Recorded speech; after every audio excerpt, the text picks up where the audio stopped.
ಸಂಕ್ರಾಂತಿ ಹಬ್ಬದ ಶುಭಾಶಯಗಳು. ಸಂಕ್ರಾಂತಿ ಹಬ್ಬವು ವರ್ಷದ ಮೊದಲ ಹಬ್ಬ. ಸಂಕ್ರಾಂತಿ ಹಬ್ಬವು ಸುಗ್ಗಿಯ ಹಬ್ಬ.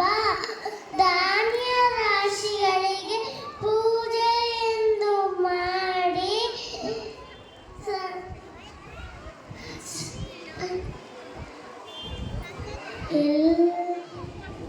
ಧನ್ಯವಾದಗಳು. ಎಳ್ಳು